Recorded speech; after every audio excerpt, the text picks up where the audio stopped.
오늘 본문의 내용은 이제까지 이스라엘 백성들이 살아왔던 삶을 돌아보면서 하나님이 광야길에 축복하셨던 것을 은혜에 대해서 회고하는 내용입니다. 우리 대한민국은 이스라엘의 광야 생활에 비교하면 짧은 기간이었지만 나라를 잃고 일제압제에 있어서 신음하던 광야를 지나온 민족입니다. 동족 상전의 유교 전쟁을 겪고 폐허 잿더미 위에서 일어섰던 배고픔의 시절을 겪으며 험한 광야길을 우리 대한민국은 걸어왔습니다. 급성장했지만 IMF 위기를 겪으면서 광야를 지났고 최근에는 코로나 팬데믹의 광야를 지나 오늘의 이 시점에 우리가 이르게 되었습니다. 우리는 대한민국이 걸어온 광야를 결코 잊어서는 안 됩니다. 그 속에서 베푸셨던 하나님의 은혜에 감격하며 기념하는 민족이 되어야만 합니다. 하나님의 은혜를 알지 못하는 우리 민족을 대신해서 우리 한국교회가 깨어서 대한민국이 지나오면서 누렸던 하나님이 베푸신 광야의 은혜와 축복을 기억하고 앞으로도 광야의 축복이 우리 조국 대한민국에 넘치기를 기도하는데 한국교회로 여러분 넓힐 것 없이 우리 안디옥 교회가 하나님 앞에 모여서 주님의 은혜를 기억하고 회개하고 기도하면 깨닫지 못하는 대한민국의 다른 백성들 하나님 돌아보지 않고 우리의 회개를 보시고 우리를 축복의 자리로 인도해 주실 줄 믿습니다. 6월을 맞으면서 대한민국이 지나온 광야 생활에 과거에 베푸셨고 현재도 베풀고 계시며 앞으로도 베푸실 하나님의 은혜와 사랑을 오늘 본문을 통해서 우리도 깨닫고 우리 모두 회복의 자리로 나아갑시다. 포로에서 돌아온 이스라엘 백성들이 예루살렘 성벽 공사를 모두 마치고 초막절을 지키면서 에스라의 말씀 낭독을 듣고 회개하고 변화되기 시작했다고 아까 말씀을 드렸습니다. 느헤미야 9장 1절로 3절에 그 내용이 나옵니다. 그달 29날에 이스라엘 자손이 다 모여 금식하며 굵은 베옷을 입고 티끌을 무릅쓰며 모든 이방 사람들과 절교하고 서서 자기의 죄와 조상들의 허물을 자복하고 이날에 낮 4분의 1은 그 자리에 서서 그들의 하나님 여호와의 율법책을 낭독하고 낮 4분의 1은 죄를 자복하며 그들의 하나님 여호와께 경배하는데 이스라엘 백성들이 하나님 앞에 하루에 낮 시간에 4분의 1은 말씀을 듣고 4분의 1은 회개했는데 어떻게 했나? 일어서서 했다는 겁니다. 철저한 회개의 성회가 이루어진 것을 봅니다. 그들이 이와 같이 회개하면서 그냥 마음의 회개만 하는 게 아니라 생활의 회개, 이방과의 모든 교제를 절교하고 하나님 앞에 우상 숭배를 절교하고 하나님 앞에 실천적인 회개를 했다는 것을 본문에서 볼 수 있습니다. 하나님은 저와 여러분의 삶에 변화가 있기를 원하시는데 먼저 우리 예배가 변화되기를 원하십니다. 교회가 변질되지 아니하고 더 새롭게 변화하려면 예배가 변화되어야만 합니다. 새로운 예배, 회개가 이루어지는 예배, 신령과 진정으로 드린 예배를 우리가 이렇게 교회적으로 드리지만 제일 중요한 것은 내 개인의 심령 속에서부터 아름다운 신령과 예배가 회복되어야 됩니다. 이 세상에 우상숭배만 우상숭배가 아니라 교회 안에도 우상이 있고 내 개인 속에도 우상이 있습니다. 이것이 제거되어야만 합니다. 예배의 축복과 은혜에 대한 감격을 회복하고 더 크고 비밀한 하나님의 뜻을 깨닫기를 원하면서 아름다운 믿음의 큰 자리에 세움받는 저와 여러분 될 수 있기를 바랍니다. 여러분, 제가 여러분을 공격하는 얘기가 아니라 여러분 예배 생활을 한번 점검해 보시기 바랍니다. 세상에서의 삶과 비교하면 우리 예배의 시간, 예배는 짧습니다. 일주일에 한 번 주일 예배를 우리가 드립니다. 안타깝게도 우리가 통계를 내보니까 오늘 주일 예배 나오시는 성도 중에서 주중 예배까지 나온 분은 20% 정도뿐이 안 됩니다. 80%는 일주일에 한 번 주일 예배 한 번으로 예배 드렸다고 생각한다는 것이죠. 그런데 한 번 드리는 주일 예배도 우리는 예배 시간을 문제 삼고 있습니다. 목사로서 제일 예민한 신경을 쓰는 일이 뭐냐? 예배 시간이 1시간 넘어서서 10분 넘었으면 저도 불안해집니다. 왜? 여러분이 무슨 문제가 생길까 봐 불안해집니다. 마음 놓고 좀 말씀을 전할 수 있으면 좋겠다는 생각을 간혹 할 때가 있습니다. 여러분, 하나님 앞에 나와 예배 드리는데 내 자세를 한번 돌이켜 보십시오. 담임 목사가 철야하자 8시부터 새벽 4시까지 철야하자 선포해 놓고 계속 불안하고 마음속에 염려가 되는 이 이유가 뭡니까? 여러분들의 예배 생활이 하나님 앞에서 좀 전적으로 예배드리다면 기뻐하기보다는 여러 가지 제약을 많이 말하기 때문에 성회를 열어놓고도 제가 이거 잘한 일인가, 보일 수 있을까 하는 염려가 마음에 있는 것은, 물론 제가 믿음이 부정탁도 있지만 여러분의 예배 생활을 한번 점검해 보면서 우리가 하나님 앞에 내 시간에 얼마나 하나님 앞에 드리나 생각해 봅시다. 우리 어린아이들을 보면 더 안타까운 생각이 있습니다. 일주일에 1시간 주일학교 예배를 드립니다. 저하고 여러분은 뭐 굳이 우리가 학교에 가지 않으니까 주입받는 것이 그냥 생활 속에서 받는 거지만, 우리 애들은 이제 모든 교육받는 것이 세상의 교육을 계속 받습니다. 그 어린아이들이 믿음이 심어지기가 어려운 게 뭐냐? 뭐 주일학교 예배, 우리 예배보다 더 짧잖아요. 한번 드린다 하면은 아이들 예배는 주중 예배도 없고 새벽에 나와서 부르짖는 일도 없습니다. 그 아이들이 계속 세상에서 교육을 받습니다. 그 아이들이 믿음을 키운다는 것이 기적이라고 생각합니다. 여러분, 얼마나 자녀들의 신앙에 관심을 갖습니까? 교회 학교 보내면 됐다고 생각하고 가정에서 예배 한번 안 드리는 집이 많이 있습니다. 또 교회 학교에 맡겨놨다면 여러분 한 번쯤 여러분 자녀를 가르치는 주일학교 선생님이 누군가 만나보신 적이 있습니까? 한 번쯤 찾아가서 우리 아이가 예배 태도가 어떻습니까? 기도생활 제대로 합니까? 하고 궁금해서 물어보신 적이 있습니까? 지금 제가 드리는 이 말씀을 여러분 공격하는 말씀으로 듣지 마시고 한번 점검해 보자는 겁니다.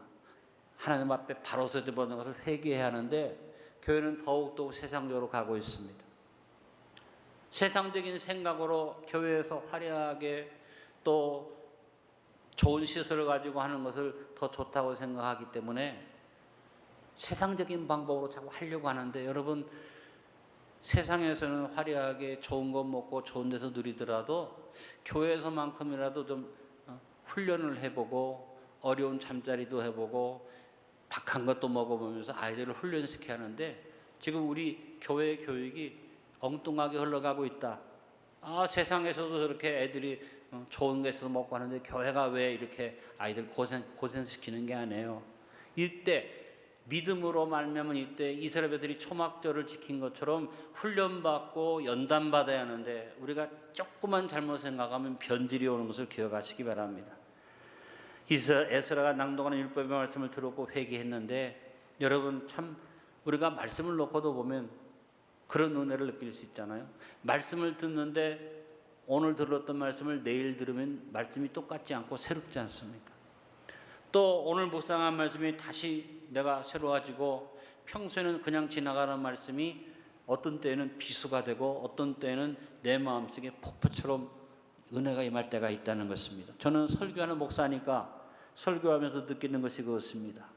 하나님 말씀을 준비하다가 말씀 속에 이런 진리가 숨어 있었는가 하고 제가 새롭게 깨닫는 때가 한두 번이 아닙니다. 특별히 우리가 잘 알고 익숙한 말씀 구절 속에 특별한 의미가 숨겨 있을 수도 있고, 내가 잘 아는 찬송과 늘 부르는 찬송이 나에게 더 갑절의 은혜를 주는 그런 시점이 우리에게 다가올 수도 있습니다. 중요한 것은 뭡니까? 내 영적 상태가 살아있어야 한다는 사실을 기억하시고, 여러분 하나님 은혜와 사랑 안에서 우리가 좀 더 영적 예배, 내 개인의 예배가 회복되어질 수 있기를 간절히 바랍니다. 우리에게 코로나 광야는 영적 도약의 계기가 된 것을 감사하게 생각합니다. 이제 예배를 회복했고 신령과 진정의 예배에 대해서 도전을 받으면서 새로운 도전으로 주 앞에 설 수 있게 되기를 간절히 바랍니다. 우리 예배가 신령과 진정의 예배로 회복되기를 기도합시다. 다 함께 모여 회개하고 부르짖어 온전한 예배 회복을 이룹시다. 이번 구국 전도성의 가장 큰 목적은 뭐냐? 우리가 애국하는 것도 중요하고 전도돼야겠습니다만, 사실은 내 개인, 우리 교회가 신령과 진정의 예배를 회복하자, 우리의 신앙생활을 한번 점검해 보자는 것입니다. 다음으로 광야를 허락하신 이유를 생각하면서 교만을 회개하고 겸손을 배우도록 합시다.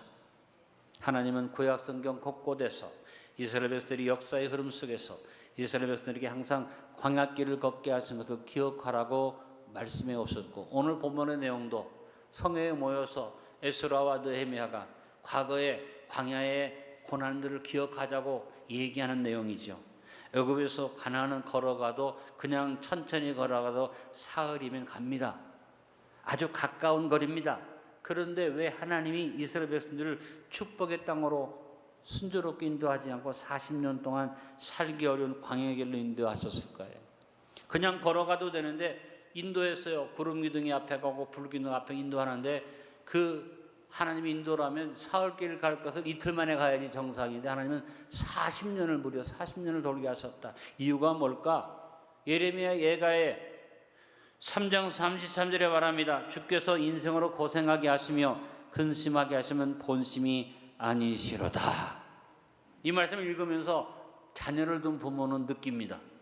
여러분도 자녀에게 다 해주고 원하는 거 다 베풀어 주지만, 그러나 때로는 마음에 자녀에 대해서 여러분이 절제하거나 외면하거나 기다려 있다가 하거나 안 줄 때가 있잖아요. 그것이 자녀가 볼 때는 야속하죠. 아버지가 저렇게 여유가 있으면서 엄마가 저렇게 나에게 줄 수 있으면 왜 안 줄까? 그러나 부모의 본심을 아는 자녀는 깨닫게 되는데, 여러분의 본심은 뭡니까? 자녀가 바로 가기를 원하는 게 본심이잖아요. 하나님이 우리에게 왜 광야길을 주시는가? 하나님의 본심은 우리가 바로 서기를 원한다는 것입니다. 우리가 고생하며 살아가는 것, 때때로 광야를 지나게 되는 것, 그것은 하나님의 뜻이 어디 있다는 것입니까?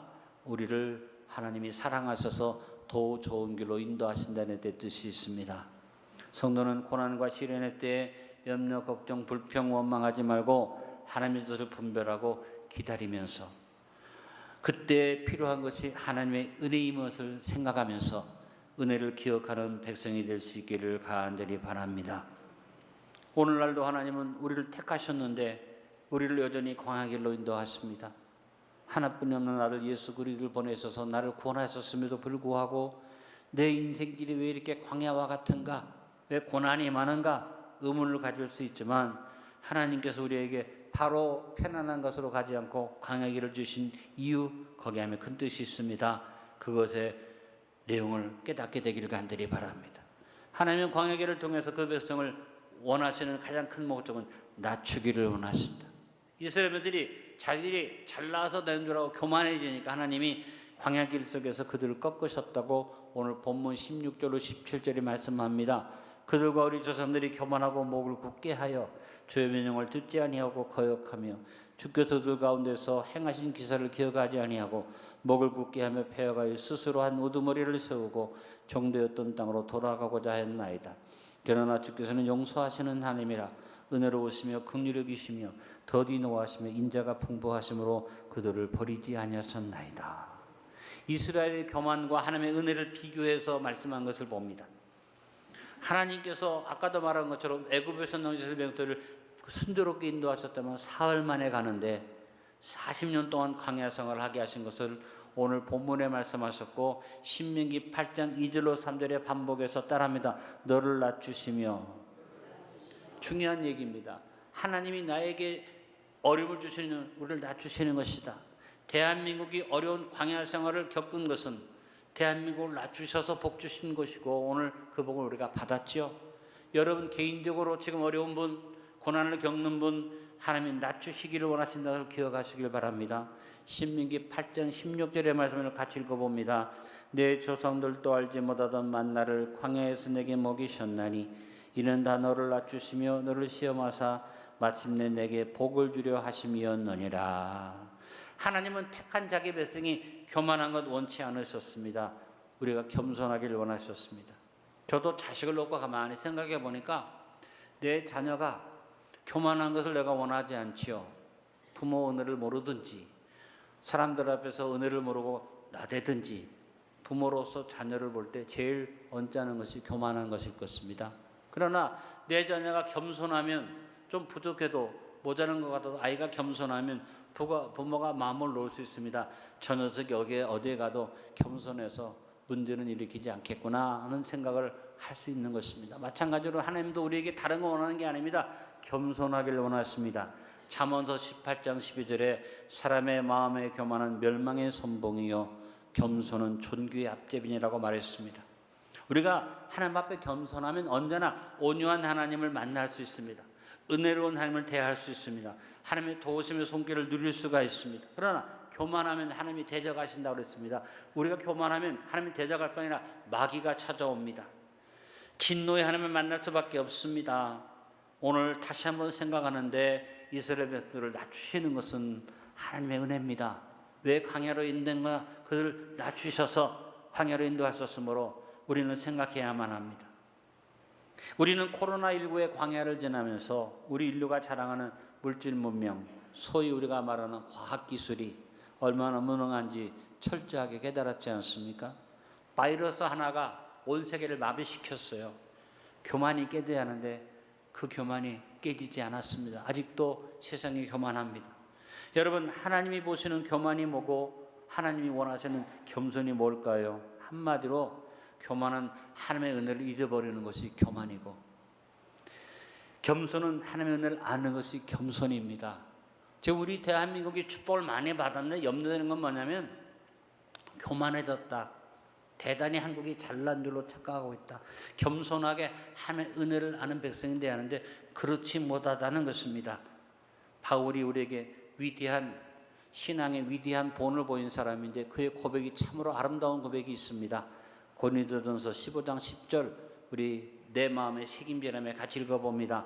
그러나 내가 나에다 된 것은 하나님의 은혜로 된 것이니 내게 주신 그 은혜가 헛되지 아니하여 내가 모든 사도보다 더 많이 수고하였으니 내가 한 것이 아니요 오직 나와 함께 하신 하나님의 은혜로라. 할렐루야.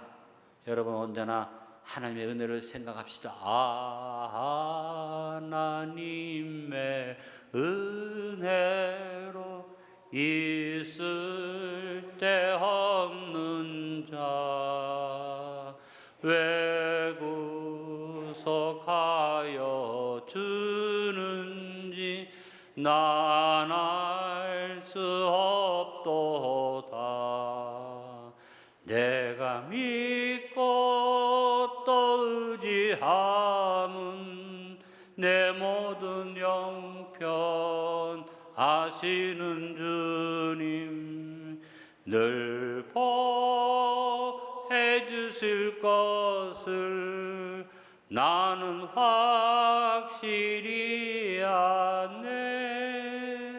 광야의 축복은 다른 게 아닙니다. 겸손으로 낮추시는 은혜를 받는 것입니다.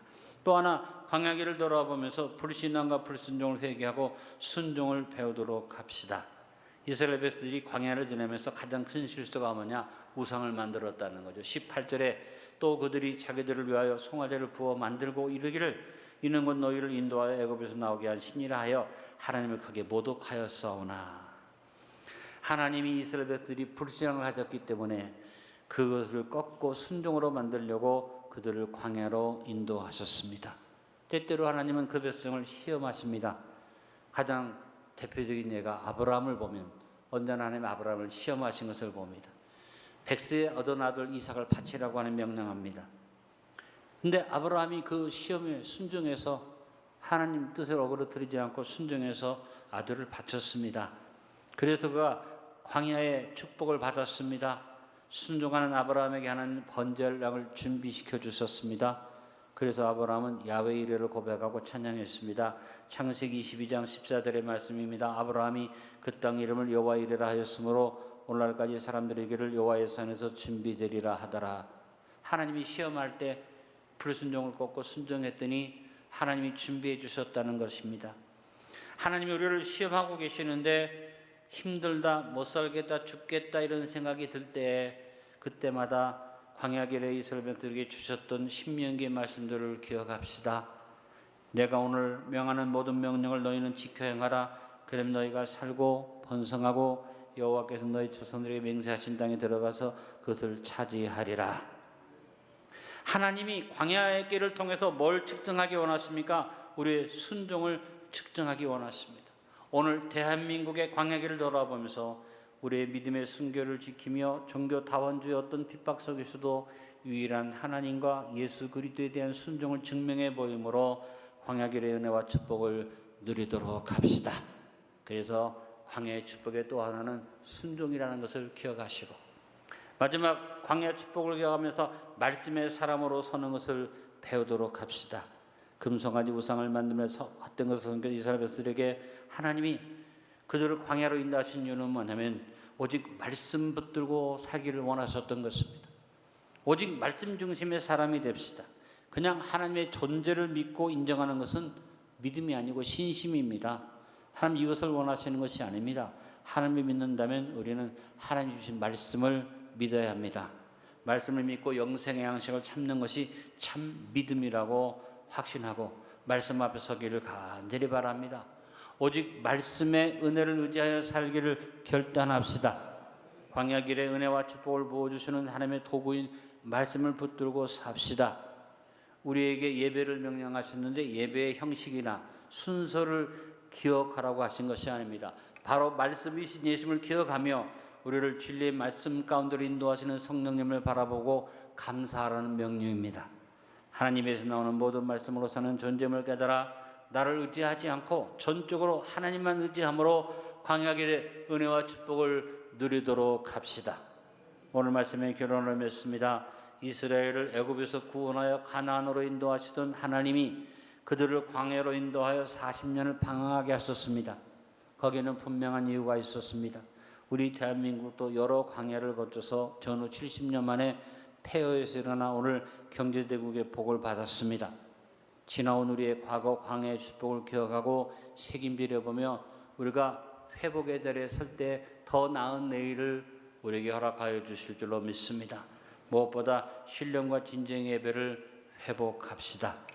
자신을 낮추고 교만을 꺾고 하나님의 은혜를 기억하는 겸손의 백성들이 됩시다. 불순누가 불쌍함을 깨뜨리고 순종함으로 명실상부한 성도로 복을 받도록 합시다. 전적으로 하나님의 말씀 의지에 살기를 결단합시다. 6월을 보내며 대한민국에 주어진 광야의 은혜와 축복을 기억하고 새겨보며 회개의 자리에 서는 백성들이 됩시다. 이번 구국 전도성에 함께 모여 회개하여 겸손하게 부르짖고 회복을 이루어 통일을 준비하도록 합시다.